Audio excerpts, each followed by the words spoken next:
सूर्य नुकताच पूर्वेकडून डोकावत होता. गावातील पक्ष्यांची किलबिल सुरू झाली होती आणि गावातल्या शेतांमध्ये सकाळची सळसळ जाणवत होती. असाच एक शेतकरी होता गणू पाटील. गणूच्या चेहऱ्यावर उन्हाने काळवंडलेपणाचं उंगळ सौंदर्य होतं. वयाच्या 50व्या वर्षीही तो दररोज पहाटे 5 वाजता उठून बैलजोडी घेऊन शेतावर जात असे.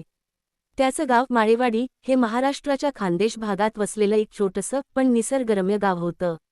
इथे बहुतेक लोक शेतीवरच अवलंबून होते आणि गणू तिथल्या जुन्या अनुभवसंपन्न शेतकऱ्यांपैकी एक होता. गणूच्या शेतात 2 एकर ऊस, 1 एकर कांदा आणि थोडी भाजीपाला शेती होती. पावसावर अवलंबून असलेली ही शेती वर्षानुवर्ष त्याच्या कुटुंबाचं पोट भरत होती. पण गेल्या काही वर्षांत पाऊस फसफसतोय, खतं महागलीत आणि बाजारात दर तर रोज बदलतात. अशा परिस्थितीत गणूसारखा शेतकरी दडपला जात होता. पण मागं हटायचं नाही, हे गणूचं ब्रीदवाक्य होतं. त्याचं कुटुंब छोटंसं, बायको सुनंदा, मुलगा राजू, सून आणि 2 नातवंड. राजू कॉलेज शिकून शहरात जॉब मिळवायच्या आशेने निघाला होता, पण नोकऱ्या नव्हत्या. शेवटी तोही परत आला आणि बाबांच्या शेजारी शेतात राबायला लागला. गणूला माहीत होतं की फक्त पारंपरिक शेतीवर आता उदरनिर्वाह शक्य नाही. म्हणून त्याने प्रयोग सुरू केले: सेंद्रिय खत, ड्रीप इरिगेशन, थेट ग्राहकाला विक्री. सुरुवातीला गावकऱ्यांनी हसून घेतलं. गणू पाटलाचं डोकं फिरलं वाटतं, असं म्हटलं. पण एका वर्षातच त्याच्या कांद्याला चांगला दर मिळाला. शहरातल्या एका व्यापाऱ्याशी थेट करार करून त्याने दलालांना वगळलं आणि नफा वाढवला.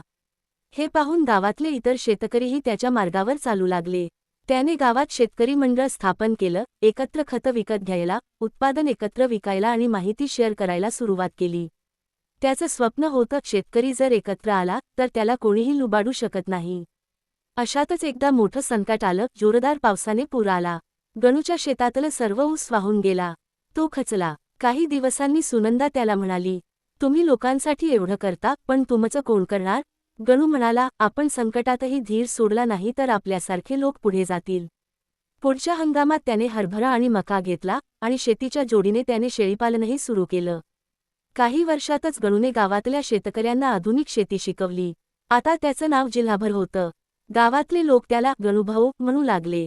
शहरातल्यांनी त्याचं काम पाहून एक डॉक्युमेंटरी केली, शेतकऱ्याचा राजा. त्याच्या कष्टांची आणि दूरदृष्टीची दखल घेतली गेली. सरकारनेही त्याला उत्कृष्ट शेतकरी पुरस्कार दिला. एक दिवस त्याचा मुलगा राजू म्हणाला, बाबा, मी पण एक डिजिटल मार्केटिंगचा कोर्स करतो. आपण आता आपल्या उत्पादनांचं ब्रँडिंग करूया. गणू हसला आणि म्हणाला, हेच तर मी पाहायचं होतं की आपला शेतकरी मुलगा आपल्या शेतात काहीतरी वेगळं करत आहे. गणूची गोष्ट ही हजारो गावकऱ्यांसाठी प्रेरणा बनली. आजही तो सकाळी उठतो, शेतात जातो, मातीला हात लावतो आणि म्हणतो, ही मातीच माझी आई आहे आणि जोवर मी तिच्याशी नातं ठेवतो तोवर मी संपणार नाही.